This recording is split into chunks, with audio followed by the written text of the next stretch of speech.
Merci Sophie, j'espère que ça vous a convaincu aussi de voir combien nous étions capables de tenir un discours clair et d'entrer à chaque fois qu'il le faut dans le détail de chaque texte, de chaque règlement, de chaque directive, de chaque traité pour dénicher là où le diable se met. Nous aurons des députés proposants, opposants et compétents, ça vous pouvez en être sûr. Opposants, proposants, compétents, des députés, il y en a un qui nous fait l'amitié d'être là ce soir, je veux le remercier une nouvelle fois. Alexis Corbière, porte-parole de Jean-Luc Mélenchon, député de Seine-Saint-Denis, la circonscription de Bagnolet et Montreuil. Tu as la parole. Merci à toi. Merci les amis. En espérant que ce micro tienne ce que je vais lui faire subir, t'en as un autre, merci de votre fidélité et de quelque part aussi le temps effectivement vous consacrer à cette soirée. Il faut remercier les amis qui ont parlé avant, les organisateurs, j'insiste, hein, c'est pas uniquement une politesse d'usage en pelour, c'est vraiment, vous savez, tout à l'heure la copine qui présentait disait vous le connaissez tous parce que j'ai la chance avec quelques-uns de passer à la télévision, donc il y a évidemment après derrière ça une série de marques assez agréables d'ailleurs, où généralement les amis vous remercient, font une bise, on fait des selfies, ce qui est très sympa. Mais je veux dire, là, le rôle de ceux qui sont dans la lumière est quelque part sans démagogie aucune. Pas le rôle le plus compliqué, parce qu'il y a beaucoup d'amis qui font un travail ingrat au quotidien, ce travail de militants qu'il faut saluer, parce que sans eux, il n'y a pas le reste, quoi. Donc merci à tous ceux qui, ce soit ce soir, ou toutes les réunions qu'on fait dans toute la France, qui étaient là avant, ce qu'on appelle la politique au sens noble, c'est des femmes, des hommes qui s'engagent de manière désintéressée uniquement pour des idées, qui ne recherchent pas de profit, ou si c'était la rentabilité de leurs idées, c'est-à-dire qu'elles réussissent et qu'elles changent le monde. Revenons à l'essentiel, et à l'heure où beaucoup de choses se passent dans l'arène médiatique, il y a quand même le travail de terrain qui reste le lieu le plus important. Bon, remercier aussi, féliciter Sophie Roser, hein, vous l'avez compris, c'est une technicienne, elle travaille au Parlement européen, elle a une grande compétence. Tout à l'heure, Mathias disait que je fais plein de meetings et réunions, mais elle en a fait aussi énormément, Sophie. On s'est croisés plusieurs fois dans beaucoup de meetings et elle participe de cette nouvelle génération de jeunes femmes diplômées, actives, qui ont une grande compétence sur le sujet et qui évidemment est utile dans la bagarre que nous menons. Et un mot sur Mathias, parce qu'il m'a invité, mais Mathias Tavel, on s'est connu, vous le savez, bon maintenant il est de chez vous, c'est un local de l'étape, mais à Paris, où il a longtemps milité. Je voudrais insister sur un point, c'est que sans doute, si vous êtes dans cette salle, vous avez un regard plutôt positif sur Jean-Luc Mélenchon, j'imagine, sur généralement la force de ses arguments, sa capacité à d'un seul coup à trouver un chiffre jamais vu, un raisonnement incroyable et tout. Et Mathias a travaillé de très nombreuses années aux côtés de Jean-Luc Mélenchon. Il était au cœur, durant l'élection présidentielle de l'équipe de Jean-Luc Mélenchon, il était même le principal fournisseur d'argumentaire. Et bien souvent, ce Jean-Luc Mélenchon flamboyant, percutant que vous voyez, c'était grâce au travail que lui, toute la nuit, faisait derrière. Et c'est un intelligent de recrutement. Il a fait les joies de venir au Mans, il n'a pas de raison, il a bien raison. Mais vraiment, bravo Mathias, et j'ai toujours eu pour lui une admiration, il a toujours une grande compétence. Bon, durant ces différentes réunions que j'ai fait à travers la France, je m'amuse toujours. Parce que moi, avant d'être élu, je suis prof d'histoire, vous le savez, passionné, notamment plusieurs étapes de l'histoire de notre pays, notamment la Révolution française. Et puis le Sartois est fidèle. Éric Jamet, j'étais venu il y a 3 ans, à l'occasion d'un meeting, et on avait parlé bouquins, et je lui avais dit dans la Sarthe, mais moi, il y a un personnage, quand j'étais jeune étudiant, que j'avais lu, c'est René Levasseur, le député révolutionnaire conventionnel de la Sarthe, et il y a ce livre incroyable. C'était pas le code du travail que j'ai amené, c'est les mémoires de René Levasseur de la Sarthe. Alors avec Éric Jamet, on en parlait, parce que je crois que j'étais venu avec, enfin je crois, Éric m'a dit apprête-le-moi, donc il vient de me le rendre. Donc je confirme que de manière générale, le Sartois est fidèle, et particulièrement Éric Jamet, que vous connaissez sans doute, qui est un des animateurs de la France Insoumise, éditeur aussi, donc un homme qui respecte les livres. Et donc, chaque fois, je m'amuse dans ces réunions un peu à travers la France, à rappeler la mémoire de quelques noms. Quand j'étais à Montpellier dernièrement, j'évoquais le personnage de Cambacérès. Ça marche, oui. De Cambacérès, Cambon, on était à Nevers, j'évoquais la mémoire de Chaumette ou Saint-Just. À Brest, le rôle des fédérés brestois montés à Paris lors de la journée du 10 août, bref, etc. Tout ça pour relier ce que nous faisons à une grande histoire nationale, vous savez. L'histoire de ce pays s'est construite dans des grandes mobilisations populaires. Et ce que nous faisons ce soir n'est qu'un maillon d'une longue chaîne d'un combat qui se mène depuis des siècles, finalement, et qui pose toujours l'éternelle question du partage des richesses, de la démocratie, de qui est le prince, du moins qui est le souverain, le prince ou le peuple, ça a toujours été ça la question. Et on va en parler encore ce soir. Bon, alors, pourquoi j'évoque René Levasseur? C'est une très belle figure, il est de chez vous, je crois même, j'ai vu en arrivant, il y a une rue René Levasseur. Vous, en plus, vous avez la chance d'avoir une place des Jacobins, ce qui toujours me touche particulièrement.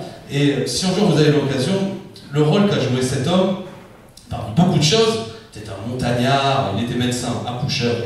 Et il va être celui, particulièrement, qui, à l'occasion, après, qu'une délégation d'esclaves venant de Saint-Domingue, du moins d'esclaves qui étaient en lutte pour leur émancipation, sont venus à Paris le 4 février 1794.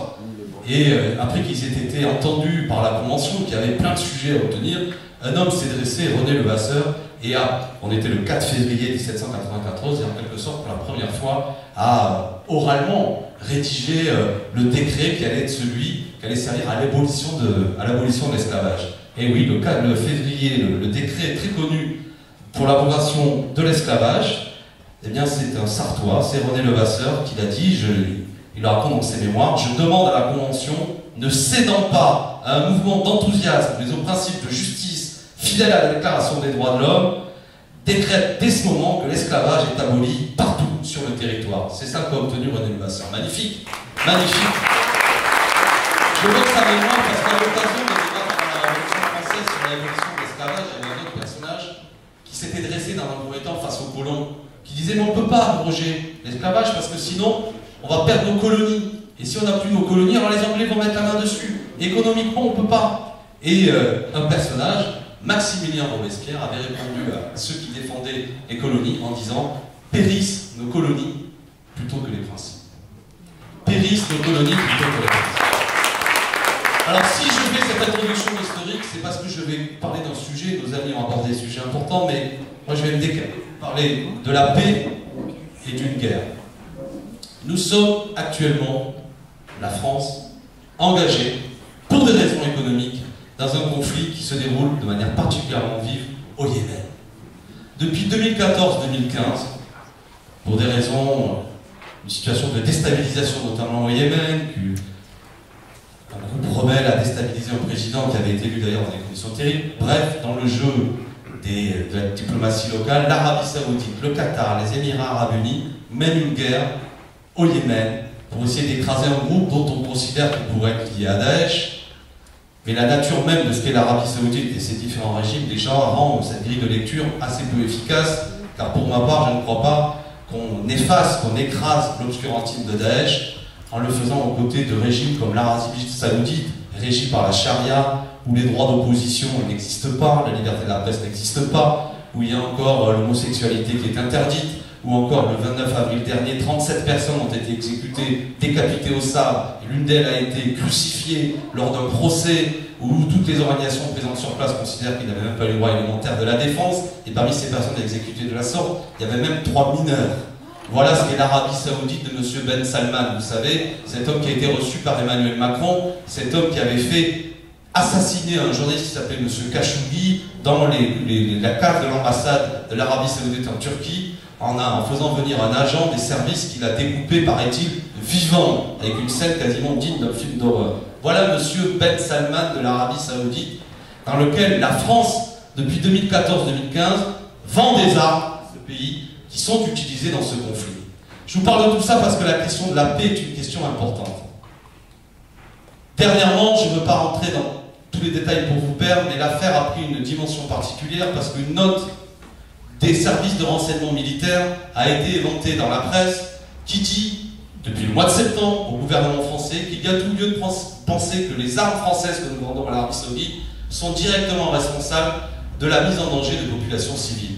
On estime depuis le début de ce conflit qu'au moins 70 000 personnes ont perdu la vie, c'est 22 millions d'habitants au Yémen, et qu'il y a au moins 5 millions d'enfants, selon l'ONU, qui sont en danger de mort imminent en raison des conditions terribles de la guerre, et notamment d'une famine, des conséquences des bombardements. Depuis le mois de septembre, une note du renseignement militaire a informé la ministre, Madame Parly, et aussi le gouvernement, que vraisemblablement nos armes françaises, notamment 44 canons, 10 César, participent à cette catastrophe humanitaire. Pourquoi je vous détaille tout ça? Parce qu'il y a un traité international de vente des armes qui a été signé par la France, qui dit clairement dans son article 6, alinéa 3, que si les armes qui sont vendues, alinéa 3, pourraient servir à mettre en danger des populations civiles, pourraient servir, c'est au conditionnel, c'est-à-dire même si on n'a pas la preuve formelle, mais que tout de même il y a tout lieu de penser qu'elles pourraient servir, eh bien nous devons immédiatement cesser le commerce des armes à un pays qui met en danger les populations civiles. La France, d'Emmanuel Macron, de Madame Loiseau, vous savez, celle qui nous vend l'Europe de la paix, vend actuellement des armes à l'Arabie Saoudite et cette coalition militaire qui met en danger notamment 5 millions d'enfants, et il continue à le faire en connaissance de cause. Ce scandale a pris une dimension particulière ces derniers jours parce qu'un cargo qui devait charger des armes au Havre est arrivé, mais suite à une mobilisation qui a été lancée notamment à l'Assemblée nationale par certains députés, un député communiste de la circonscription, M. Jean-Paul Lecoq, qui a fait une très bonne intervention, nombre d'interventions que nous avions fait aussi avec mon collègue Bastien Lachaud, parce que je siège à l'Assemblée nationale dans la commission de défense et armée. C'est pour ça qu'à force je m'intéresse à ces questions. J'y étais pour rien, on s'est réparti des choses comme ça, je ne suis pas du tout un pro-militariste, mais c'est intéressant ces affaires-là. Parce que derrière la question de l'indépendance de la France, du rôle qu'elle joue, de quelle manière nous utilisons notre force armée pour avoir une diplomatie de paix, et pas une diplomatie alignée sur des puissances militaires belliqueuses. Eh bien, je reviens à mon cargo au Havre qui devait charger des armes. Il y a eu une mobilisation qui a amené à ce que les dockers sur place du Havre ont dit nous, on ne charge pas des armes nouvelles. Il y avait 8 canons nouveaux César qui devaient être chargés. Et le cargo, il est reparti, la cargaison vide. Mais moi, je tiens d'abord à ce que ce soir, on félicite au nationalisme de l'Europe. Non, on ne nous embarque pas d'accord. La même façon que je considère que ça ne va pas avoir lieu en notre nom. Et qu'il n'est pas normal que nous, peuple français, nous nous retrouvions dans une situation où un gouvernement mène une guerre dont on ne vous a jamais parlé en vérité, qui a des conséquences terribles. Pourquoi fait-on ça? Quand j'ai posé la question à la ministre Parly devant la commission, parce qu'on a réussi tout de même, suite à plusieurs courriers, à ce qu'elle vienne pour un peu nous expliquer la situation. Enfin, vraiment pour que vous sachiez comment ça se passe, vous êtes la commission, la ministre est là, elle fait un long rapport, un peu assommant, et après on a le droit de poser des questions. Je lui ai demandé des explications sur la note, vous savez, du renseignement militaire, qui indique que, normalement, il y a tout lieu de croire que les armes françaises servent à cette catastrophe humaine. Elle m'a répondu, par définition, je n'ai pas à me prononcer sur une note qui a vocation à être secrète. Circuler, il n'y a rien à voir. D'accord? À tel point que les 2 journalistes qui ont révélé cette note sur le site Disclose ont été convoqués il y a 2 jours devant la police. Ils sont poursuivis actuellement. Ça veut dire qu'on veut remettre en cause même la protection des sources pour des journalistes qui font un travail d'intérêt général. C'est le gouvernement Macron, hein. C'est eux les soi-disant, vous savez, l'Europe de la paix, blablabla, qui font ça. Et quel est le fond du sujet, évidemment? C'est qu'il y a un contrat de 6,6 milliards avec l'Arabie Saoudite. Je reviens avec mon histoire de France des débuts. Vous vous souvenez ce que disait Robespierre? Moi je dis, eh bien, périssent nos contrats plutôt que nos principes.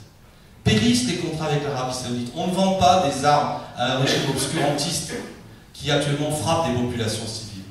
Et ça éclaire tout le sujet. Vous savez, on nous vend bien souvent que l'Europe, on a appris ça quand on est petit, c'est l'Europe de la paix. Pas du tout. Pas du tout. Et on va voir aussi qu'il faudrait une Europe de la défense. Mais l'Europe de la défense qu'ils veulent faire, en vérité, la manière dont ils le rédigent eux-mêmes, elle est un complément d'une alliance militaire qui s'appelle l'OTAN. Vous savez, l'OTAN. L'alliance militaire de l'OTAN, elle c'est essentiellement une alliance sous commandement américain. Alors ça, c'est pas exactement une défense indépendante de la diplomatie américaine, c'est même l'inverse. Et Madame Loiseau, dans son programme, vous avez peut-être reçu, le programme de Madame Loiseau et de Macron, il s'appelle Renaissance. Déjà, on pourrait s'interroger pourquoi Renaissance. C'est peut-être plutôt Moyen-Âge, il y a des mots, d'accord? Hein? Plus Moyen-Âge que Renaissance. Alors, il y a une autre explication. Pour nous, Renaissance, c'est Vinci. Eux, c'est peut-être le groupe Vinci. C'est peut-être ça qu'ils préfèrent aussi. Vu que, je sais pas, je ne vais pas aborder ça ce soir, mais ils ont peut-être envie de vendre les aéroports de Paris au groupe Vinci. Bref, ils ont choisi ça. Ils l'ont appelé Renaissance. Et il y a une partie sur ces histoires de défense. Je vous donne ces détails pour que vous compreniez bien l'enjeu de tout ça. Madame Loiseau, En Marche, dit aujourd'hui de nouvelles puissances voient leurs dépenses militaires s'accroître considérablement. D'accord? Madame Loiseau qui dit ça. Ensuite, depuis 10 ans, écrit-elle, la Russie multiplie les interventions armées. Donc, l'explication qu'il leur a donnée, les budgets militaires augmentent, ce qui est vrai, j'en garde deux mots. Le problème, c'est la Russie, disent-ils. Il est temps de construire une capacité d'action européenne en complément de l'OTAN. C'est leur proposition. Et quelle est la proposition qu'ils font? Cette nouvelle Europe de la défense sera définie par un traité, deux points ouvrez les guillemets, pour l'augmentation des dépenses militaires. Ce qu'il propose, si vous m'avez suivi, c'est une augmentation des dépenses militaires. Alors je vais vous dire les choses clairement. Dans l'ensemble des dépenses militaires dans le monde, la part uniquement, c'est 188 milliards dans le monde, la part uniquement des États-Unis d'Amérique, non c'est beaucoup plus que ça, pardon, et j'ai vu ce que tu veux me dire, Delphine, merci. Je cherche un tableau que je vais vous montrer, s'il vous plaît. La part aujourd'hui des milliards qui sont consacrés dans les dépenses militaires, pour le seul budget des États-Unis d'Amérique, c'est si le militaire des États-Unis n'a été aussi élevé. À lui tout seul, le seul budget des États-Unis, ça représente 38% des dépenses militaires mondiales. Les États-Unis et leurs alliés représentent 75% des dépenses militaires mondiales. L'Arabie Saoudite, c'est 3,7% des dépenses militaires mondiales. Et la Russie, dont on vous dit que c'est le problème, c'est ce que vous a dit Mme Loiseau, c'est 3,4% des dépenses militaires mondiales. 3,4%. D'accord? Le budget de la Russie en matière d'armement, il est moins élevé que l'Arabie Saoudite. Alors pourquoi je vous dis ça? C'est que ça montre bien que c'est le paysage géopolitique qu'ils veulent imposer. Moi, je ne soutiens pas la Russie. Je ne suis pas un allié de Poutine, c'est pas mon sujet. Je n'approuve pas nécessairement ce qu'il fait. Mais je vois bien le jeu aujourd'hui qu'ils veulent mettre en place, qui vise à faire croire que le danger dans la course folle à l'armement à travers le monde, ce serait Poutine. Et il faudrait préparer éventuellement de futurs conflits avec lui. D'ailleurs, d'ores et déjà, l'OTAN, dernièrement, a mis nombre de missiles nucléaires sur le territoire ukrainien, notamment avec la possibilité de frapper le territoire de la Russie.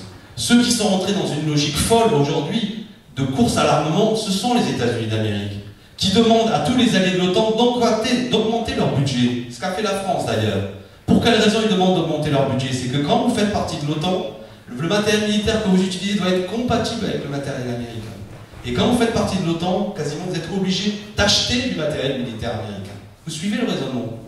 C'est toute cette logique folle qui est derrière, y compris ce qui se passe au Yémen. Pourquoi la situation au Yémen se tend? C'est qu'en vérité, derrière cette histoire du Yémen, c'est le contrôle du détroit d'Ormuz, qui est le principal lieu de passage, notamment de livraison de pétrole à travers le monde, un lieu de commerce très important. Et l'Arabie Saoudite, qui est un allié américain, avait prévu, avant qu'il y ait 2014 toutes ces rébellions, qu'il y ait de longues pipelines qui traversent le pays pour avoir une façade plus importante pour vendre son pétrole.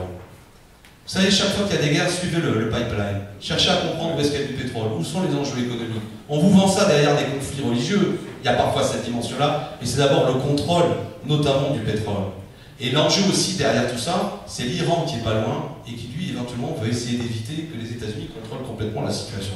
Mais ça peut se tendre parce que vous avez suivi dernièrement un des conseillers de Donald Trump et sur une ligne extrêmement agressive, il y a nombre de bateaux américains qui sont en train de croiser dans la région et la possibilité même que tout s'embrase et qu'une guerre directement entre les États-Unis et l'Iran est quand même ce qui est en train de se discuter.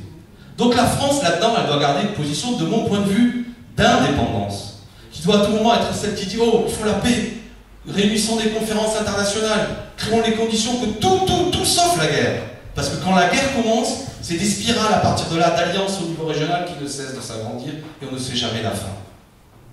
Donc leur logique aujourd'hui, pour des raisons commerciales, pour des raisons de faiblesse politique et d'alignement diplomatique, notamment sur cette puissance agressive que sont les États-Unis d'Amérique, créer des conditions qui ne sont pas des facteurs de paix et qui sont potentiellement des facteurs de guerre. Et l'Europe, telle qu'il la construit, n'est absolument en rien un contrepoids face à tout ça, c'est même le lieu et la caisse de résonance de toute cette politique. C'est la raison pour laquelle, si vous voulez voter pour la paix, pour ceux qui disent sortons de l'OTAN, pour ceux qui disent il faut dénucléer, sortir du nucléaire, du moins des armements nucléaires, excusez-moi, mais bon, ce soir, il faut voter, c'est ce que nous proposons. Et absolument pas aujourd'hui ce qu'ils sont en train de mettre en place. Ne les croyez pas sur parole. Ils peuvent faire entrer le monde dans un moment de grande turbulence et nous amener à la catastrophe. Parce que la catastrophe, elle est bien sûr écologique, je n'ai pas développé ce soir, mais vous l'avez compris. Si on ne sort pas de ce modèle économique, d'ici 12 ans, le GIEC vous l'a dit, il y aura des conséquences irréversibles. Et sortir de ce modèle économique, ça impose de rompre avec les traités qui construisent aujourd'hui, qui structurent le cadre européen. Je vais faire très court là-dessus, mais ne vous laissez pas abuser par ceux qui veulent vous faire croire que dans le cadre de ces traités, on peut mener d'autres politiques que ce qui est fait actuellement. C'est faux. C'est totalement faux. Vous voulez lutter contre la fraude et l'évasion fiscale, nécessairement vous devez remettre en cause les traités qui empêchent en vérité que vous puissiez mettre un ralentissement au mouvement des capitaux. Sauf si vous arrivez à obtenir l'unanimité des pays. Et parmi les pays, il y a le Luxembourg, mais pas seulement, qui lui-même est un paradis fiscal. Donc il faut avoir l'accord des paradis fiscaux pour qu'éventuellement vous puissiez combattre les paradis fiscaux. Quand par exemple, tout à l'heure on discutait avec les amis qui sont venus nous parler de l'entreprise de papeterie qui va être liquidée, le bruit court qui a l'air assez fondé qu'on demande aux techniciens qui faisaient tourner les machines de préparer des techniciens polonais parce que la boîte elle va partir en Pologne. Ce qui organise cette concurrence et cette désindustrialisation au sein de l'Europe, au sein même des pays de l'Europe, ce sont les traités qui disent qu'il est interdit d'aller vers une harmonisation fiscale et sociale entre les pays. On a fait rentrer des pays, notamment les 10 pays, qu'on va dire les anciens pays de l'Est, en leur disant votre principale valeur ajoutée, bien sûr vous êtes moins fort économiquement que la France, etc., mais vous êtes moins disant social, moins disant fiscal. Et le plus grand nombre de délocalisations, aujourd'hui, que nous avons subies en France, elles ont lieu au sein de l'Europe. Ça rend tout le monde fou. Alors vous pouvez dire des grands mots, hein, la fraternité, vive l'amitié entre les peuples. Il faut l'amitié entre les peuples. Mais si vous organisez un cadre de concurrence entre les gens et que un nombre de salariés, vous dites, bah, ton boulot il est parti, il faut aimer les Roumains, hein, enfin il est parti en Roumanie, progressivement les gens se disent, mais oh, ça va plus.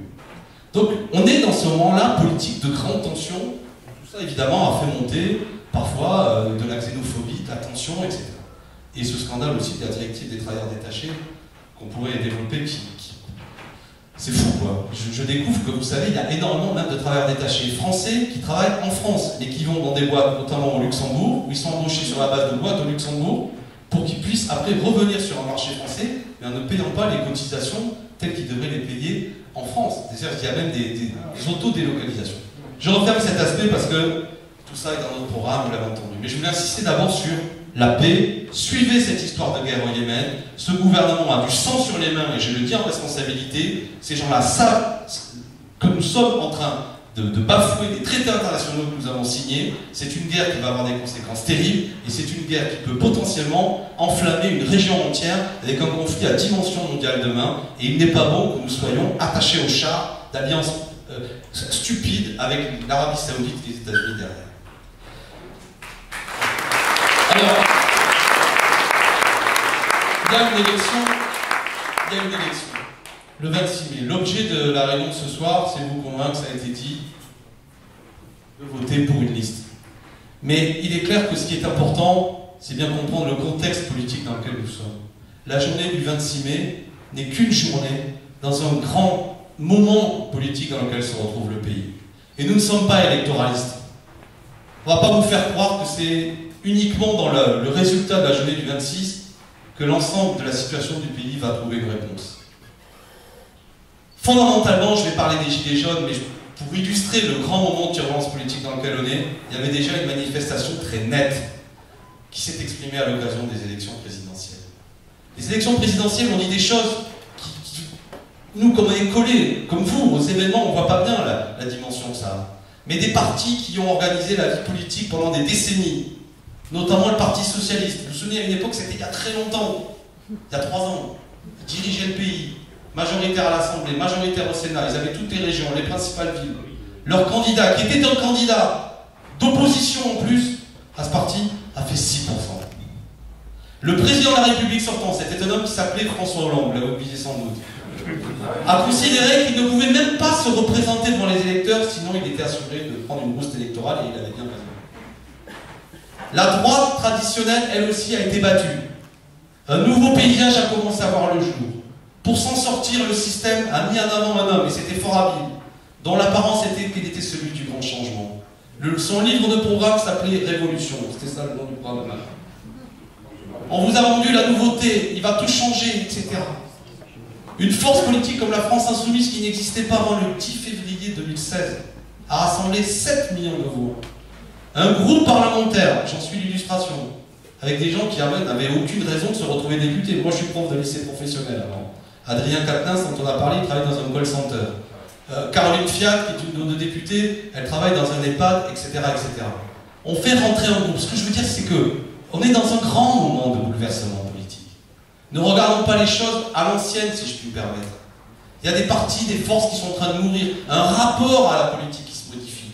Il y a la recherche par notre peuple d'une solution Notamment une énergie qui est dans le fait de dégager ceux qui sont responsables des problèmes ou qui sont perçus comme tels. Le dégager, il sait qu'il veut dégager, mais il ne sait pas toujours ce qu'il veut vraiment. Mais c'est ça l'énergie, c'est ça que veulent dire ces élections présidentielles. Je veux qu'on les comprenne bien ensemble, ces élections. Celui qui a gagné, Emmanuel Macron, a rassemblé 24% des voix au premier tour.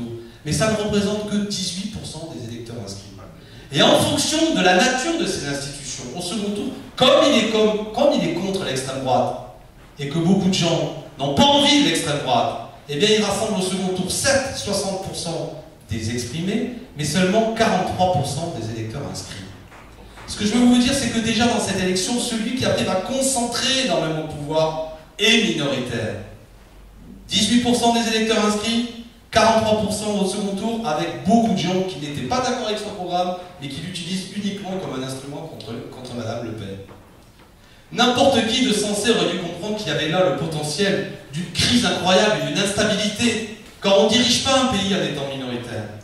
La solution que nous avions proposée durant la campagne présidentielle était de dire que ces institutions sont le problème. Elles permettent de gouverner sans le peuple et même contre le peuple. Elles permettent de gouverner en étant minoritaires. À l'occasion des élections législatives, En Marche n'a rassemblé, vous savez, que pas plus de 30% des électeurs au premier tour, hein, ce qui représente même pas 20% des électeurs inscrits. Ils ont aujourd'hui plus de 60% de l'Assemblée nationale. Nous, on a fait 11% les insoumis aux élections législatives, je le rappelle, on n'a que 4% des députés.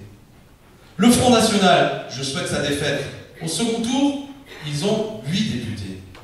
Cette Assemblée nationale n'est pas représentative de la réalité du peuple français. Je veux être plus précis. Je suis très fier d'être député.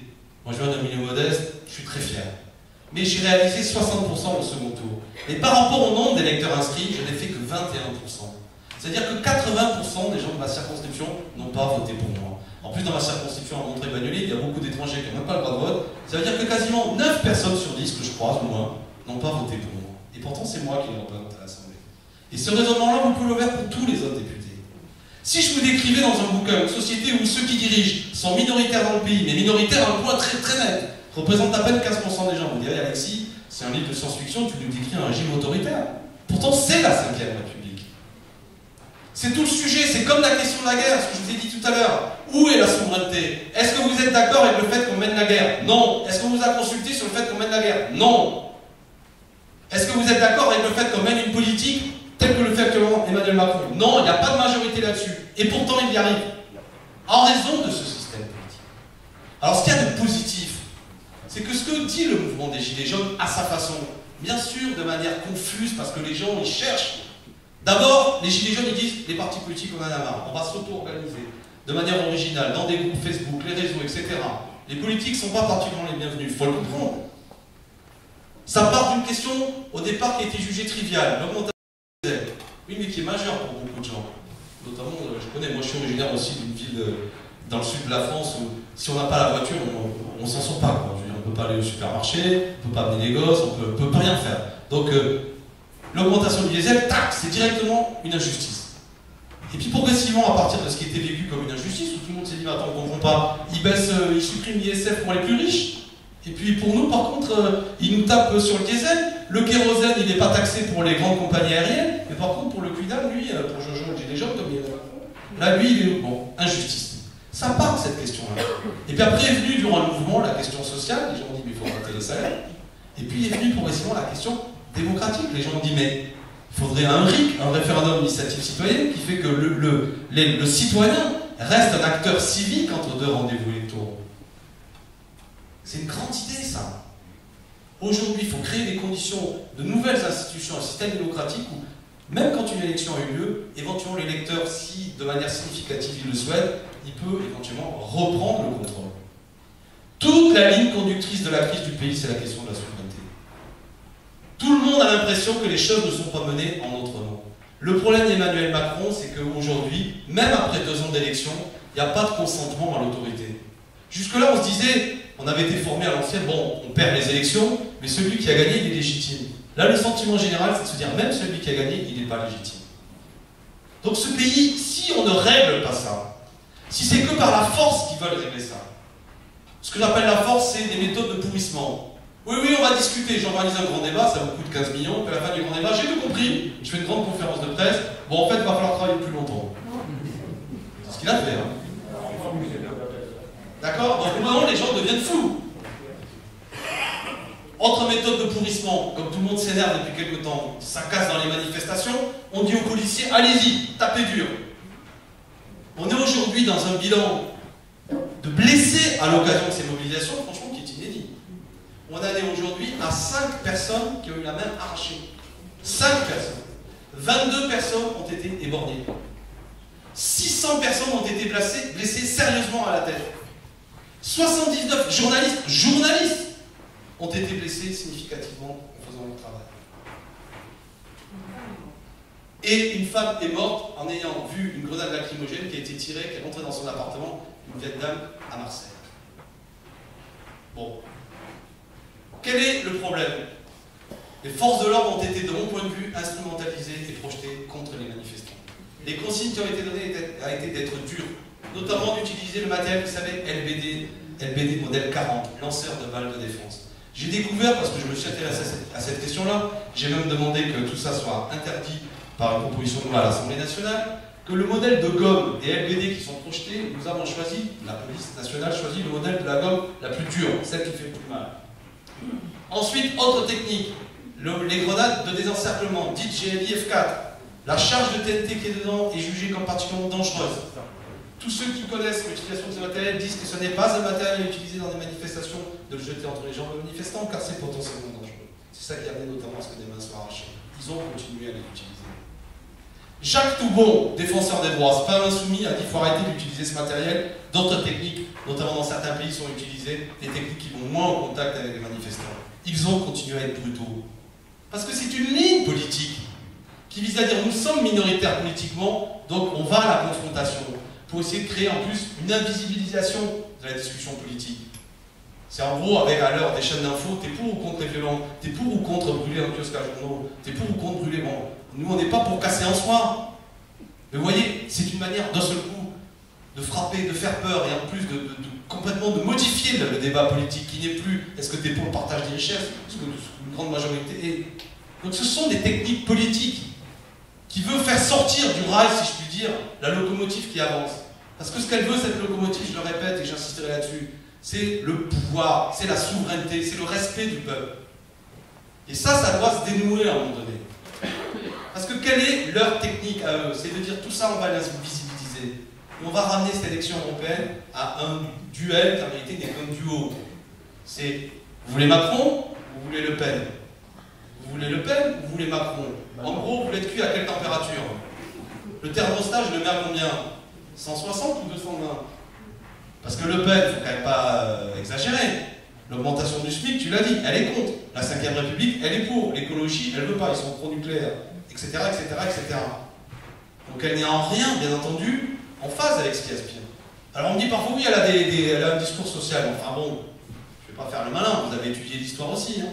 Depuis toujours dans l'histoire du XXe siècle, l'extrême droite, je vais utiliser un mot, les fascistes ont un discours social. C'est pas nouveau, vous lisez le parti fasciste de Benito Mussolini, il a un discours social, il parle des ouvriers. Le NSDAP, le parti nazi, ça veut dire national-socialisme. Le NSDAP, c'était le parti des ouvriers national-socialistes allemands. Donc il y avait un discours ouvriériste populaire, on ne va pas découvrir ça, on a appris, le XXe siècle nous a appris des choses. Mais derrière cette astuce de langage qui vise à dire qu'ils parlent des milieux populaires, ils sont là, en vérité, pour empêcher que ce soit le grand partage des richesses, la réponse écologique, la réponse démocratique. Mais Le Pen, Macron, ça lui va. Parce qu'il est minoritaire, évidemment, avec son assurance vie. C'est ce que disait tout à l'heure Mathias. Au second tour, il est élu parce qu'il y a Madame Le Pen. Donc il se dit qu'il veut rejouer ça. Il veut nous faire tourner, vous savez, comme le hamster qu'on met dans la cage, autour de cette échéance qui en réalité fabrique quoi? Bien souvent, une forme de dépit. Beaucoup de gens n'ont plus envie d'aller voter, se disent que c'est pas ça l'alternative. C'est la difficulté du moment. Notre problème de cette élection, quel va être le phénomène politique majeur de cette élection? C'est l'abstention. Une abstention sociologiquement très ciblée. Plus vous êtes dans des catégories aisées, plus les gens vont voter. Plus on est dans les milieux populaires, les gens s'abstiennent. Moi, je ne prends pas le problème en disant ils sont cons, nos ancêtres sont morts pour le droit de vote, c'est pas le sujet. On ne va pas culpabiliser. Bien souvent, les gens s'abstiennent parce que c'est pour eux leur ultime dignité civique. Tandis que je me suis fait avoir quelques fois, j'y reviens plus. Cette Europe, je l'aime pas, j'y vais pas. C'est très politique cette abstention. Donc il faut respecter ça, il faut dialoguer, il ne faut pas aller faire la morale à des gens. Par contre, il faut leur dire un truc.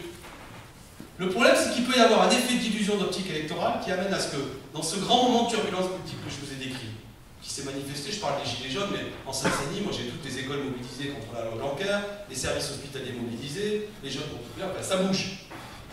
Il serait terrible que toute cette énergie de contestation, elle se retrouve totalement déformée au soir du 26 mai, ou parce qu'il n'y a que 40% des gens qui sont venus voter, avec une surmobilisation sociologique des électeurs de Macron, qui représente en réalité un noyau de 10%, c'est-à-dire à mon avis 3-4 millions de gens, pas plus, sur 47 millions d'électeurs, ils peuvent se retrouver dans une situation où ils sont assez hauts, voire même première liste. Ça casserait un peu le moral. Parce que vous savez, la lutte, c'est aussi dans la tête. Et surtout, ça ne faciliterait pas l'idée que la réponse, elle doit être démocratique, parce que moi, ce dont j'ai peur, c'est que ce soit ceux qui sont pour la violence qui disent de plus en plus, de toute façon, les élections, ça ne sert à rien, il faut tout casser. Et nous, on n'y gagnera pas. Moi, je ne suis pas sur cette ligne. Je ne suis pas un violent. La force que nous avons, c'est le nombre. Ce n'est pas l'action radicale d'une minorité agissante qui parfois peut faire un truc qui symboliquement peut avoir du sens, mais ce n'est pas ça le problème. Donc il faut faire garder la confiance dans la puissance du nombre. Et c'est évident que si cette élection elle défend complètement ça, ça risque de faire mal. Donc il faut travailler à mobiliser. À dire qu'il y a une manière, il y a un vote qui permet de sortir de ce verrou que je vous ai présenté tout à l'heure. Évidemment pas en instrumentalisant le vote d'extrême droite contre Macron, c'est ce qu'il veut. Ils sont débiles ceux qui nous proposent ça. Il y en a un qui a été mis en valeur l'autre jour, mais qui l'a rien compris. C'était un copain à nous. Nous, justement, on construit la France insoumise pour empêcher que ce soit le Front National qui l'emporte à l'arrivée. Parce qu'on a bien compris que les politiques libérales, elles nourrissent l'extrême droite. Et qu'on ne veut pas que ce pays, ce beau pays, ce pays que j'aime, cette France républicaine que j'ai montée tout à l'heure, ça termine entre les mains de ceux qui, précisément, ont toujours combattu ceux qui voulaient l'émancipation et la liberté. Donc, il faut rester raisonnable. C'est une force indépendante qu'il faut fabriquer. Avec la liste France Insoumise conduite par Manon Aubry, c'est ça qu'on vous propose. Alors, c'est pas simple. Parce que là, on a 8 jours qui vont être extrêmement difficiles, c'est les derniers jours. Une boule puante par-ci, une chose par là, un matraquage médiatique, les sondages. Un mot sur les sondages. Le droit de vote masculin a été obtenu en France pour la première fois en 1875. Mais il a fallu attendre 1913 pour qu'on ait droit à l'isoloir. Jusque-là, on allait voter, notamment dans les villages, en groupe, on y allait tous, à la queue leu-leu, et on donnait un papier au notable qui tenait l'urne, qui lui-même le pliait et qui le mettait dans la boîte à isoloir. Parfois même dans les villages, il y avait monsieur le curé qui était là, qui pouvait jeter un œil sur le fait que vous votiez bien pour ce qu'il faut et pas spécialement pour les républicains ou les rouges. En 1913, on a dit non mais oh, on doit voter en conscience, et donc ce qui permet de voter indépendamment, c'est l'isoloir. Le problème aujourd'hui de la tyrannie des sondages, c'est que ça remet tout ça complètement en cause. C'est qu'on est dans des logiques, on ne vous dit plus pourquoi, enfin, on vous dit plus de voter pour vos idées, c'est-à-dire écoutez tout le monde, puis choisissez votre candidat. On vous dire non, non, il faut faire obstacle à machin, vous voyez, c'est toutes ces stratégies dans lesquelles ils sont venus. Attention, vous avez vu à quel niveau est l'extrême droite? Le seul qui permet, c'est Macron, ou à l'inverse, pour voter contre Macron, la seule qui permet, il faut sortir de ça. D'ailleurs, moi je pense qu'il faudrait un jour dire 15 jours, 3 semaines avant un vote, je sais pas, on arrête les sondages.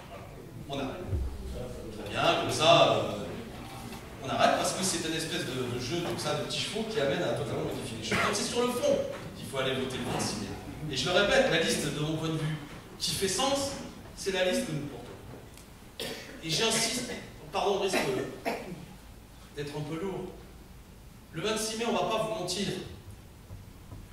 L'Europe ne va pas changer en fonction du résultat que nous allons faire. Quand même nous rencontrions un grand succès. Ce qui est important, c'est d'envoyer à ce stade un commando de gens qui font du bon boulot, qui permettent notamment de remporter parfois des petites victoires partielles, comme l'indiquait Sophie, ce qu'a fait Younous sur la pêche électrique. Ça peut être utile. Un groupe de députés de tête dure qui va mener la bagarre contre les lobbies, qui va révéler des choses, qui va sortir des documents, qui va permettre d'être le relais de ça. Un groupe qui est un point d'appui pour la lutte qui reste à venir.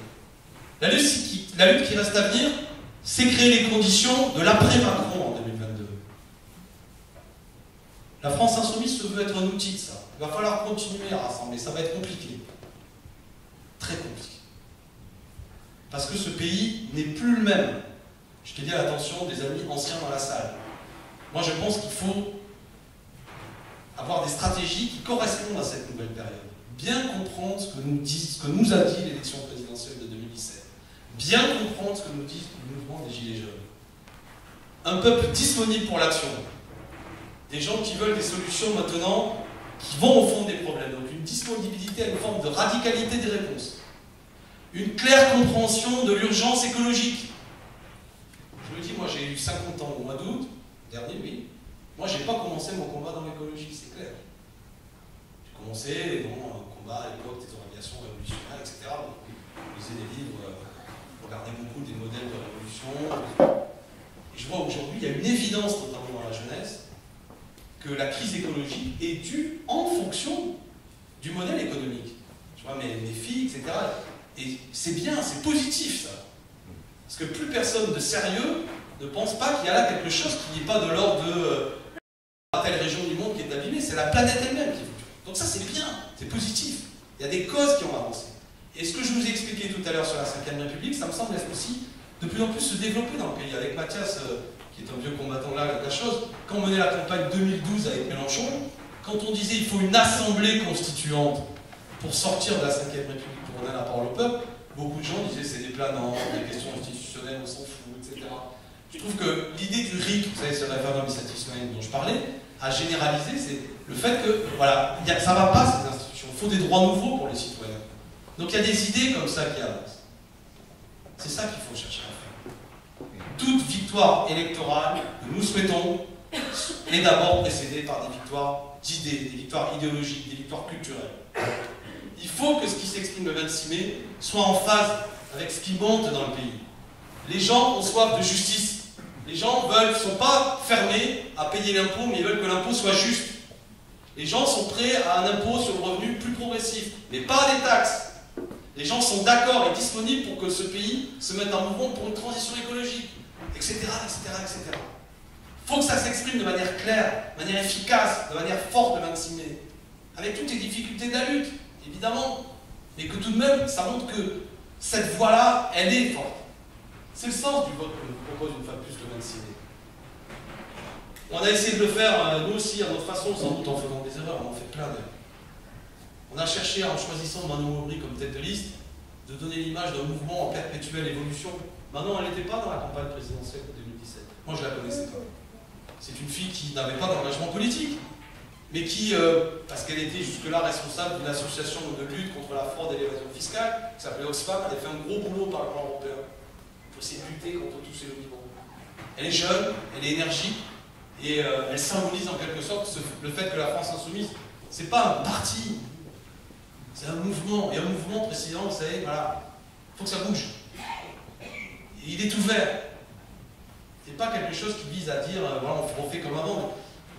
Et je trouve qu'on a plutôt, pour l'instant, malgré toutes les difficultés de l'exercice, réussi à incarner ça. Bien sûr, c'est en cohérence totalement avec ce que nous avons fait en 2017 avec Jean-Luc Mélenchon. On a rassemblé 7 000 voix. Les amis, je ne vous connais pas tous et je vais conclure. Peut-être que dans la salle, il y a des gens qui n'étaient pas là en 2017, mais je crois qu'ils sont quand même très minoritaires. J'imagine que pour l'essentiel, ceux qui sont là étaient au rendez-vous des 7 millions de voix. On a vu qu'il y avait un espoir qui s'était levé, ont apprécié sans doute beaucoup de choses, pas tout, peut-être même après sont dit là-dessus, à vous déconner. Et c'est une force considérable, il ne faut pas la distinguer. Vous voyez bien, c'est pas, dans ce moment, la période politique est compliquée. Parce que là encore, il faut à tout moment se réinventer, ne pas être dans la nostalgie de certaines choses. On a appris des choses qu'on ne savait pas faire. On a essayé, on s'est donné de faire vivre un groupe parlementaire. C'est pas évident, hein, quand tu es 17 dans une Assemblée nationale de 577. On s'est donné comme des chiens, la première année particulièrement, à être les plus présents, à mener les batailles en faisant le plus d'interventions. Bon, ce travail, on l'a fait et je crois qu'il a été utile dans beaucoup de luttes. Mais il faut qu'on le retrouve aussi au Parlement européen. Il faut que dans les échéances, on arrive à créer ces groupes. Il faut nous donner de la force. Les amis, même si vous trouvez que depuis 2017, tout ce qu'on a fait n'était pas parfait, il faut qu'on se retrouve là dans ce vote.